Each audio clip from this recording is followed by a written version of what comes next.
안녕하세요. 오늘은 저탄수화물 식단에 대해 이야기해 보겠습니다. 요즘 건강과 체중 관리를 위해 많은 분들이 저탄수화물 식단을 선택하고 있는데요. 과연 이 식단이 어떤 장점이 있는지, 또 어떻게 해야 성공적으로 할 수 있는지 자세히 알아보겠습니다. 저탄수화물 식단을 하면서도 건강하게, 그리고 맛있게 먹을 수 있는 방법도 알려드릴게요. 저탄수화물 식단이란 말 그대로 탄수화물 섭취를 줄이고 단백질과 지방 섭취를 늘리는 식단을 말합니다. 우리가 일상적으로 먹는 밥, 빵, 면류와 같은 음식들은 대부분 탄수화물로 이루어져 있죠. 이 탄수화물을 줄이고 대신 고기, 생선, 계란, 채소 같은 음식을 중심으로 식사를 구성하게 됩니다. 저탄수화물 식단의 목적은 혈당 수치를 안정시키고 인슐린 저항성을 개선하며 궁극적으로 체중 감량을 돕는 데 있습니다. 최근 연구에 따르면 저탄수화물 식단이 지방 연소를 촉진하고 체중 감량에 효과적일 수 있다고 알려져 있습니다. 하지만 모든 사람에게 맞는 것은 아니며 각자의 체질과 건강 상태에 맞는 방식으로 진행해야 합니다.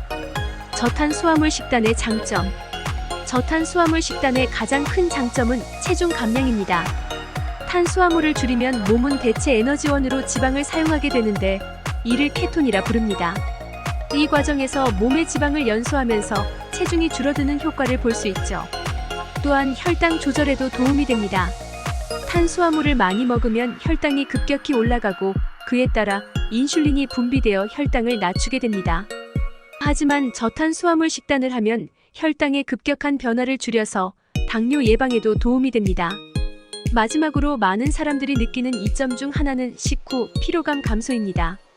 탄수화물이 많을 때는 식후에 졸음이 오거나 나른해지는 경우가 많은데 저탄수화물 식단을 하면 에너지 레벨이 안정적으로 유지되는 것을 경험할 수 있습니다. 저탄수화물 식단의 주의사항.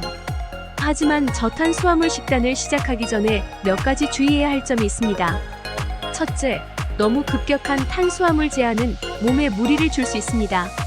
처음부터 탄수화물을 극단적으로 줄이면 어지러움이나 피로감을 느낄 수 있는데 이런 증상을 케토 독감이라고도 부릅니다. 따라서 처음에는 서서히 탄수화물을 줄이는 것이 좋습니다. 둘째, 영양소의 균형을 잘 맞춰야 합니다. 저탄수화물 식단을 하다 보면 지방과 단백질만 많이 먹는 경우가 있는데 이때 비타민과 미네랄 부족이 생길 수 있습니다. 채소를 충분히 섭취하고 필요한 경우 영양 보충제를 함께 사용하는 것이 좋습니다. 셋째, 너무 많은 가공된 고지방 음식을 섭취하는 것은 오히려 건강에 해로울 수 있으니 질 좋은 지방을 선택하는 것이 중요합니다. 저탄수화물 식단에 포함할 수 있는 음식. 그렇다면 저탄수화물 식단에서 어떤 음식을 먹으면 좋을까요? 대표적인 식품으로는 단백질이 풍부한 음식과 건강한 지방이 포함됩니다. 예를 들면 소고기, 닭고기, 생선, 계란 등이 단백질 섭취에 좋습니다. 또 올리브유, 코코넛 오일, 아보카도와 같은 건강한 지방도 중요한 요소입니다. 또한 저탄수화물 채소도 빼놓을 수 없습니다. 브로콜리, 시금치, 양배추 같은 채소들은 칼로리는 낮지만 비타민과 미네랄이 풍부해서 식단의 균형을 맞춰줍니다. 그리고 견과류와 씨앗류도 훌륭한 간식이 됩니다. 다만 과일은 대부분 당분 함량이 높아 제한하는 경우가 많지만 베리류 같은 저당분 과일은 적당히 먹어도 괜찮습니다. 저탄수화물 식단에서 피해야 할 음식. 저탄수화물 식단에서 피해야 할 음식들도 있습니다. 먼저 곡류와 당류가 많은 음식은 제한해야 합니다. 예를 들어 빵, 밥, 파스타, 감자 같은 음식은 주로 탄수화물로 이루어져 있어 피하는 것이 좋습니다. 또 설탕이 들어간 가공식품도 멀리해야 합니다. 특히 탄산음료, 과자, 케이크 등은 저탄수화물 식단을 하는 동안 피해야 할 대표적인 음식입니다. 그리고 가공된 트랜스 지방이 많은 음식도 피해야 합니다. 예를 들어 패스트푸드나 튀김 음식은 몸에 해로운 지방이 많아 저탄수화물 식단에서는 적합하지 않습니다. 대신 천연 재료로 만든 음식을 선택하는 것이 중요합니다. 저탄수화물 식단의 변형 키토제닉 다이어트. 저탄수화물 식단의 대표적인 변형 중 하나가 바로 키토제닉 다이어트입니다. 키토제닉 다이어트는 탄수화물을 거의 완전히 제한하고 지방을 주된 에너지원으로 사용하는 식단입니다. 일반적인 저탄수화물 식단보다 탄수화물 섭취를 더 강력하게 줄이고 그 대신 지방 섭취를 크게 늘리는 것이 특징입니다. 이 방식은 케톤체라는 물질을 몸에서 만들어내는데 이때 체내 지방을 효과적으로 연소시킬 수 있습니다. 다만 키토제닉 다이어트는 모든 사람에게 적합하지 않으며 장기간 진행하기에 어려움이 있을 수 있으니 전문가와 상의한 후 진행하는 것이 좋습니다. 저탄수화물 식단의 성공 팁. 저탄수화물 식단을 성공적으로 유지하기 위해서는 몇 가지 팁이 있습니다. 첫째, 미리 식단을 계획하는 것이 중요합니다.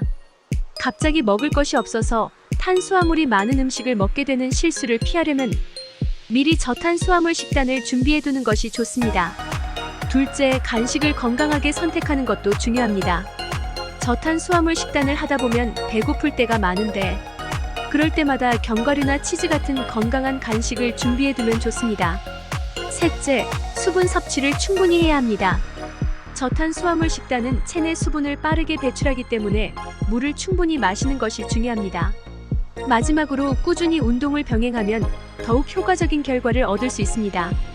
유산소 운동과 근력 운동을 함께 하면서 몸의 균형을 맞추는 것이 중요합니다. 저탄수화물 식단을 오래 유지하는 방법. 저탄수화물 식단을 오래 유지하려면 꾸준함과 유연함이 필요합니다. 처음에는 식단을 완벽하게 지키는 것이 중요하지만 장기적으로는 너무 엄격한 규칙보다는 지속 가능한 방식으로 접근하는 것이 좋습니다. 예를 들어 때때로 소량의 탄수화물을 섭취하는 것이 스트레스를 줄이는 데 도움이 될 수 있습니다. 또한 가끔은 좋아하는 음식을 먹는 날을 정해서 정신적인 부담을 덜어주는 것도 좋은 방법입니다.